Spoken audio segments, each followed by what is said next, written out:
డబ్బు, అనారోగ్యం, ఉద్యోగం, వ్యాపారం, అప్పులతో బాధపడుతున్నారా? మీకోసమే లాంచ్ యువర్ ఫ్యూచర్ ప్రోగ్రామ్. నమస్కారం అండి, డాక్టర్ శ్రీ ఆచార్య అనంతకృష్ణ స్వామి గారు.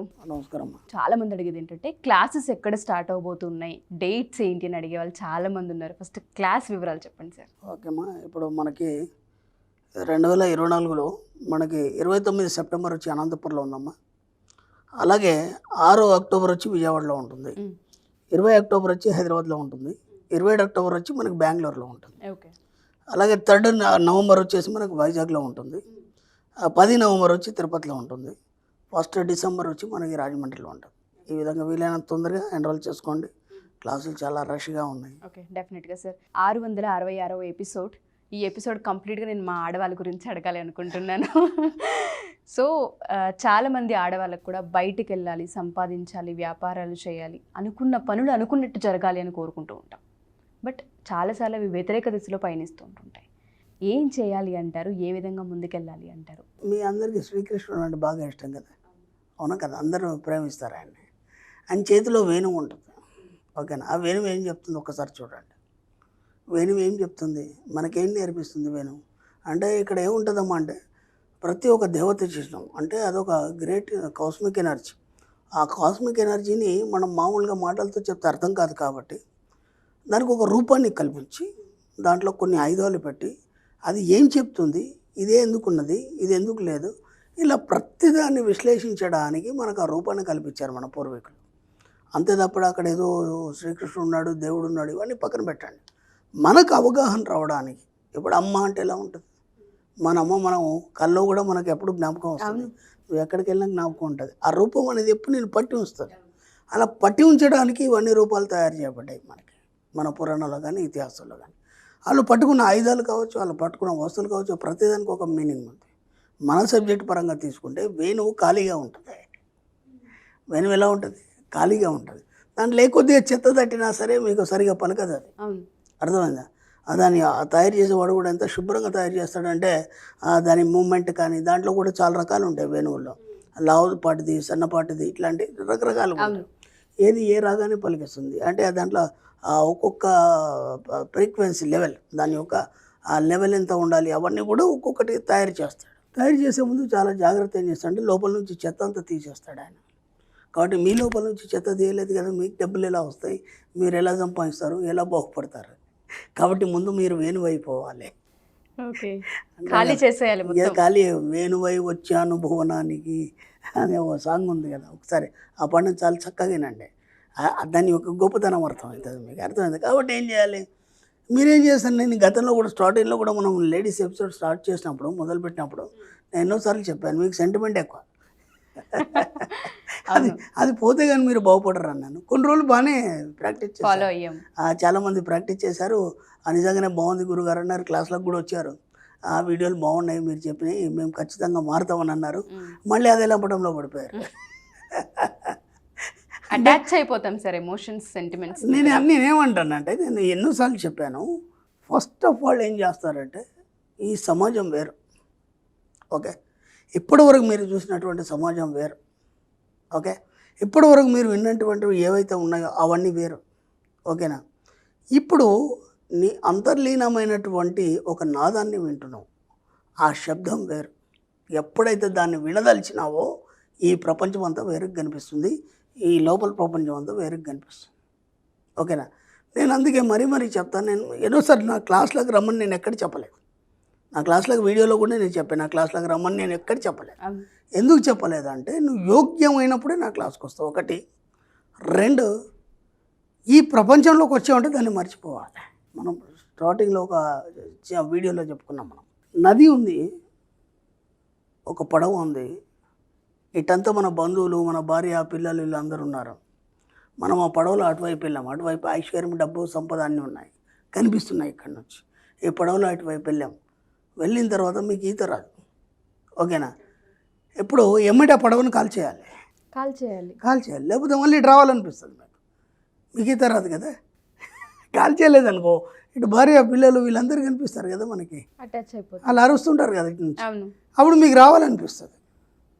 అర్థమవుతుందా సూక్ష్మం? వదిలేసి రావాలనిపిస్తుంది, వదిలేసి రావాలనిపిస్తుంది. ఇప్పుడు దాన్ని కాలవలేదనుకో మళ్ళీ ఆ పడవలు ఇటు వస్తాయి. వెళ్ళిపోతాం. వాళ్ళు మీరు ఇప్పటిదాకా మీ పడవను కాల్చలేదు, మీరు ఎలా సంపాదిస్తారు, ఎలా ముందుకెళ్తారు, ఎలా కావాల్సినవి పొందుతారు? కాబట్టి ఈ అంతర్లీనమైనటువంటి ప్రపంచం, అంతర్గతమైనటువంటి ప్రపంచం, అది లోపల చాలా పెద్దగా ఉంది. మనం ఏం చేస్తామంటే మన కళ్ళతోని మన ముందున్న దృశ్యాలని చూస్తాం, ఎన్నో దృశ్యాలను చూస్తాం, కానీ మిమ్మల్ని మీరు చూసుకోలేరు. ఒకసారి ఇలా చూసి మిమ్మల్ని మీరు ఎలా చూసుకుంటారో ఒక్కసారి గమనించండి. మిమ్మల్ని చూసుకోవాలంటే మళ్ళీ అర్థం కావాలి, అర్థమైందా? ఒక్కసారి వెనక్కి మిమ్మల్ని మీరు చూసుకోండి. చూసుకోవాలంటే కళ్ళు మూసుకోవాలి, ధ్యానం చేయాలి, ప్రశాంతంగా కూర్చోవాలి. అప్పుడు మీరేంటనేది మీకు అర్థమవుతుంది, మిమ్మల్ని మీరు చూసుకోగలుగుతారు. ఆ స్థితికి మీరు చేరాలి. ఆ స్థితికి చేరాలన్నప్పుడు ఇవన్నీ వదిలిపెట్టాలి.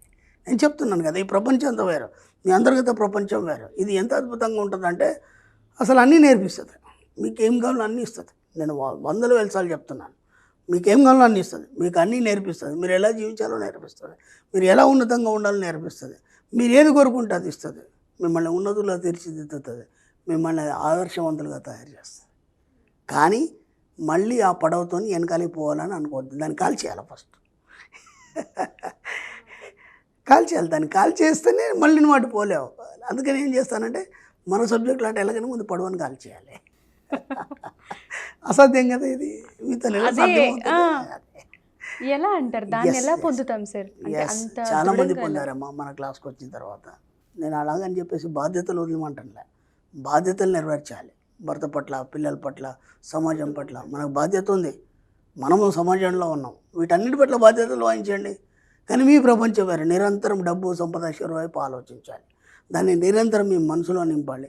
మీ కోరికలు ఏమేమున్నాయి అవన్నీ ఆలోచిస్తూనే ఉండాలి. ఎంతవరకు తీసుకెళ్ళాలి మీ కోరికల్ని, ఎంత పెద్దయినా తీసుకెళ్ళండి, ఎంత గొప్పగైనా కోరుకోండి, ఎంతైనా కోరుకోండి, అది ఇవ్వడానికి సిద్ధంగా ఉంది. ఎందుకంటే సముద్రం అండి, మనం ఎంతో మన కోరికలు దాంట్లో చిన్న బకెట్ కావచ్చు, ఒక గ్లాస్ కావచ్చు, ఏమన్నా కావచ్చు, అది సముద్రం, అది అనంతమైనది. అందుకే విశ్వం అనంతంగా ఉంది కదా, మీకు ఏమైనా ఇస్తుంది, ఎంతకైనా ఇస్తుంది, ఎలాగైనా ఇస్తుంది. ఆడవాళ్ళకి ఒక నిమిషం వాళ్ళ గురించి వాళ్ళు ఆలోచించుకునే ఒక సబ్జెక్ట్ని ఎప్పుడూ చెప్పాము, ఇప్పటికి కూడా ఆలోచించుకోవట్లేదు. నిజంగా సార్, మీరు గమనించారో లేదో, నేనేమన్నాను, ఏనాడన్నా మీకోసం మీరు ఒక కర్రీ చక్కగా వండుకొని తిన్నారా, మీకు ఇష్టమైన కర్రీ అన్న, అప్పుడు అందరూ ఆలోచించారు. కరెక్టే కదా, ఏనాడు మన కోసం మనం జీవించలేదు సార్, ఒప్పుకోవాల్సింది. మీకోసం మీరు జీవించినంత మట్టుకు మీరు ఏది పొందలేరు మన సబ్జెక్ట్లో. కాబట్టి మీకోసం ముందు మీరు జీవించడం అనేది మొదలు పెట్టండి. మీ ఆనందం కోసం బతకండి, అర్థమైందా?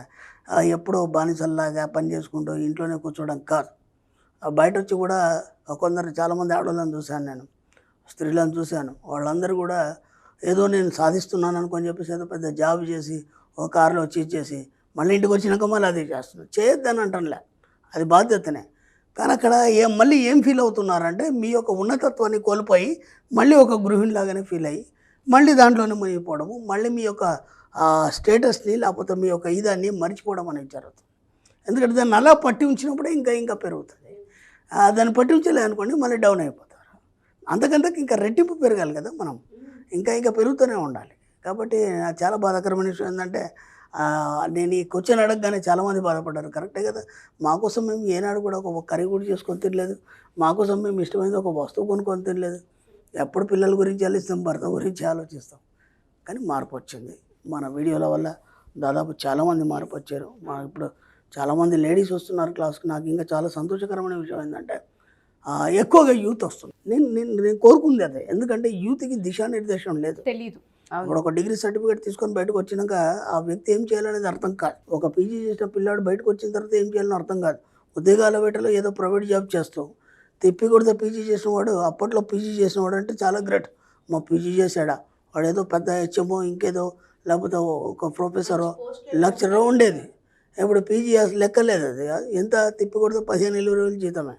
మరి ఇవన్నీ నుంచి ఎలా అధిగమించాలి? కాబట్టి ఈ మధ్య యూత్ చాలా వస్తున్నారు. నాకు గమ్మత్ ఏంటంటే వాళ్ళు తొందరగా అర్థం చేసుకుంటున్నారు. నాతో చర్చల్లో కూడా గురుగారు ఎక్సలెంట్ సబ్జెక్ట్, అసలు మాకు ఇప్పటిదాకా కూడా అవగాహన లేదు, చాలా చక్కగా చెప్పారు, ఖచ్చితంగా మా జీవితాన్ని మార్చుకుంటాం. సంపాదిస్తున్నారు, మళ్ళీ క్లాస్లోకి వస్తున్నారు, వాళ్ళ ఫీడ్బ్యాక్స్ చెప్తున్నారు, వాళ్ళ అచీవ్మెంట్స్ చెప్తున్నారు. చాలా హ్యాపీ, చాలా గ్రేట్. చాలా మీరు చెప్పిన పడవ ఎగ్జాంపుల్ నాకు ఇంకా కళ్ళలో మెదులుతూనే ఉంది. అసలు అది పోతుంది. ఎమోషన్స్ అనేది Yes, ఒక అది దగ్గర ఎప్పటికి అలాగే ఆగిపోతే పెట్టుకోండి, ఎప్పటికి అలాగే డెఫినెట్ గా సార్ లైఫ్ లో మర్చిపోయిన ఫార్ములని పెట్టుకోండి. మీ క్లాసెస్ ఇంపాక్ట్ ఏ విధంగా ఉంటుందో ఈ చిన్న చిన్న ఎగ్జాంపుల్స్ ఏవైతే మీరు చెప్తున్నారో అక్కడ బొమ్మ అదిరిపోద్దని నేను అర్థమవుతుంది. అదే చెప్తున్నాను, ఈ ప్రపంచం వేరు, నా ప్రపంచం వేరు. నా ప్రపంచంలోకి అడుగు పెట్టాలంటే ఈ ప్రపంచాన్ని మర్చిపోవాలి. ఆ ధైర్యం ఉంటేనే నా క్లాస్కి రండి, లేదంటే వదిలిపెట్టి. డెఫినెట్గా sir. Thank you sir. Thank you so much. Thank you అమ్మా.